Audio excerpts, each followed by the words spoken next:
वायनाडमधून खरं तर वायनाडच्या लोकसभेची पोटनिवडणुकी लागलेली होती आणि प्रियंका गांधी यांचा वायनाड लोकसभा मतदारसंघातून मोठा विजय झालेला आहे। विजयानंतर प्रियंका गांधी काँग्रेस अध्यक्ष मल्लिकार्जुन खरगे यांची भेट सुद्धा त्यांनी घेतलेली असं समजतंय।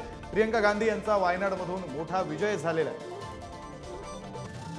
आपले प्रतिनिधी शिवाजी काळे आपल्या सोबत आहेत, त्यांच्याकडून अधिकचा तपशील घेऊया। शिवाजी, खरं तर वायनाडमधून पोटनिवडणूक लागलेली होती, प्रियंका गांधी यांचा विजय झालेला आहे, आता त्या मल्लिकार्जुन खरगेंच्या भेटीला गेलेल्या आहेत। काँग्रेसच्या कार्यकर्त्यांमध्ये अर्थात आनंदाचं वातावरण असेल, मात्र महाराष्ट्रातली परिस्थिती ही काँग्रेससाठी आनंदाची नाहीये।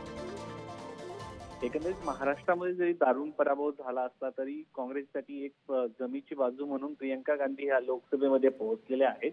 त्यांच्या भाषणाला मोठा प्रतिसाद मिळताना पाहायला मिळतो आणि ज्या पद्धतीने त्यांचा पोटनिवडणुकीमध्ये विजय झाल्यानंतर त्यांनी अगोदर घरी गेल्या, त्यानंतर काँग्रेस अध्यक्ष मल्लिकार्जुन खरगे यांच्या घरी पोहोचले आहेत आणि त्यांची ती या ठिकाणी भेट घेणार आहे। विशेष बाब म्हणजे राहुल गांधी यांच्यापेक्षाही अधिक मतांनी त्या या ठिकाणी विजयी झालेले आहेत। वायनाड लोकसभा पोटनिवडणुकीमध्ये 4 लाखाहून अधिक मतदान या ठिकाणी त्यांना मिळालेलं आहे। तर राहुल गांधी यांना 3,65,000 इतक्या लीड मिळालं होतं। तर या ठिकाणी जर आपण पाहिलं तर 4 लाखांचं लीड आपल्याला पाहायला मिळत आहे।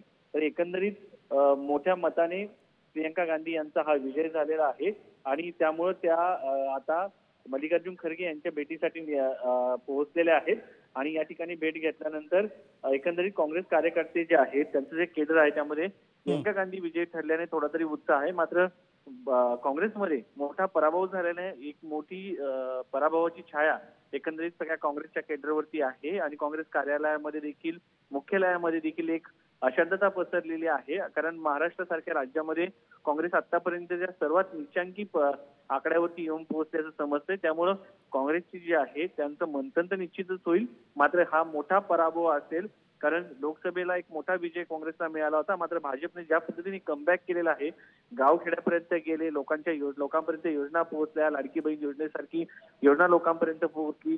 लोकसभेला जे नरेटिव्ह होतं ते नरेटिव्ह जे आहे ते मोडून काढण्यात मोठं यश जे आहे भाजपला या ठिकाणी मिळताना आपल्याला पाहायला मिळालेलं आहे। त्यामुळे एकीकडे काँग्रेसच्या कार्यकर्त्यांकडे प्रियंका गांधी यांच्या विजयाचा आनंद आहे आणि दुसरीकडे महाराष्ट्रामध्ये जो पराभव झाला त्याची निराशा सुद्धा आहे। धन्यवाद या सगळ्या सविस्तर माहितीसाठी।